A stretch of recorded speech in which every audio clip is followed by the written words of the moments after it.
So ಆ sir already ಅವರ ಕುಟುಂಬದ ಬಗ್ಗೆ ಸಾಕಷ್ಟು ಹೇಳಿದ್ದಾರೆ, ಅವರ ಕುಟುಂಬದಲ್ಲಿ ಎಷ್ಟು ಜನ ಇದ್ರು ಏನಂತ. ಸೊ ಈಗಿರುವಂಥ ನಿಮ್ಮ ಸಣ್ಣ ಕುಟುಂಬನ ಪರಿಚಯ ಮಾಡಿಸೋದಾದ್ರೆ ಯಾರೆಲ್ಲ ಇದ್ದೀರಾ, ಹೇಗೆ ಮೇಡಮ್? ಈಗ ಯಜಮಾನ್ರು ಗೊತ್ತೇ ಇದೆ. ಇವ್ರು ನನ್ನ ದೊಡ್ಡ ಮಗ ಸಚಿನ್, ಸೊಸೆ. ಇವಾಗ 1 ವರ್ಷ, ಏಪ್ರಿಲ್ 4th ಬಂದರೆ 1 ವರ್ಷ ಆಗುತ್ತೆ. ಆಕಾಂಕ್ಷ. Okay okay. ಇನ್ನೊಬ್ರಿಗೆ ಇವಾಗ ಮದುವೆ ಹೆಣ್ಣು ನೋಡ್ಲಿಕ್ಕೆ ಸ್ಟಾರ್ಟ್ ಮಾಡಿದ್ವಿ. ಅವ್ರು ಅಮೆರಿಕಾದಲ್ಲಿ ಇದ್ದಾರೆ, ಅಲ್ಲಿ ವರ್ಕ್ ಮಾಡ್ತಾ ಇದ್ದಾರೆ. ಸಚಿನ್, ಸಂಜಯ್ ಗೌಡ ಅಂತ, ಇವ್ರು ಸಚಿನ್.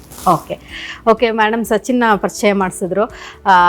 ಸಚಿನ್ ಅವ್ರನ್ನ ಮಾತಾಡಿಸುವಂಥ ಸಮಯ. ಸಚಿನ್ಗೆ ಆಲ್ರೆಡಿ ಅಪ್ಪನ ರಾಜಕೀಯ ಜೀವನ, ಬಿಸ್ನೆಸ್ ಎರಡನ್ನೂ ಕೂಡ ಜೊತೆಲೇ ನೋಡಿಕೊಂಡು ಬೆಳೆದಿರೋ ಅಂಥವ್ರು ನೀವು. ಸೊ ಬಿಸ್ನೆಸ್ ಮಾಡೋದು ಈಸಿ ಅನ್ಸುತ್ತೋ, ರಾಜಕೀಯ ಮಾಡೋದು ಈಸಿ ಅನ್ಸುತ್ತೋ? ಎರಡರದ್ದು ಅದರದ್ದೇ ಆದಂಥ ಚಾಲೆಂಜಸ್ ಇರುತ್ತೆ. ಆ ಚಾಲೆಂಜಸ್ ನಮಗೆ ಎಕ್ಸೈಟಿಂಗ್ ಆಗಿರುತ್ತೆ. ಕೆಲಸ ಮಾಡ್ಬೇಕಾದ್ರೆ, ರಾಜಕೀಯ ಮಾಡ್ಬೇಕಾದ್ರೆ ಅದಕ್ಕೆ ತೊಡಗಿಸ್ಕೊಂಡಿರ್ತೀವಿ. ಈ ಕಡೆ ಬಿಸ್ನೆಸ್ ಅಂದಾಗ ಅದಕ್ಕೆ ತೊಡಗಿಸ್ಕೊಂಡಿರ್ತೀವಿ. ಏನು ಬಿಸ್ನೆಸ್ ಮಾಡ್ತಿದ್ದೀರಾ ನಮ್ಮ ವೀಕ್ಷಕರು ತಿಳ್ಕೊಂಡು? ನಮ್ಮದು ಸೋಲಾರ್ ಪ್ಲಾಂಟ್ ಇದೆ, ಹಾಗೆ ಕನ್ಸ್ಟ್ರಕ್ಷನ್ ಇದೆ.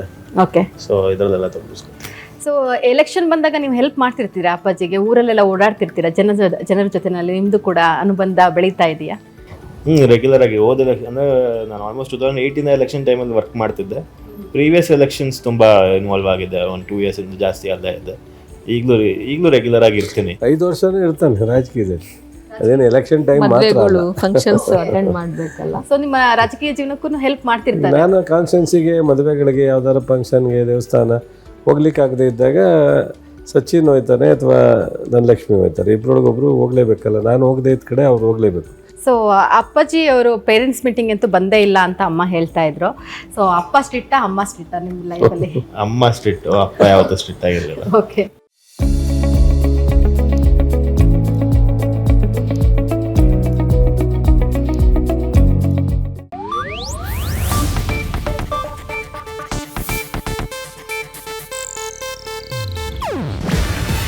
ಇದು ಏಷ್ಯಾನೆಟ್ ನ್ಯೂಸ್ ನೆಟ್ವರ್ಕ್ ಪ್ರಸ್ತುತಿ.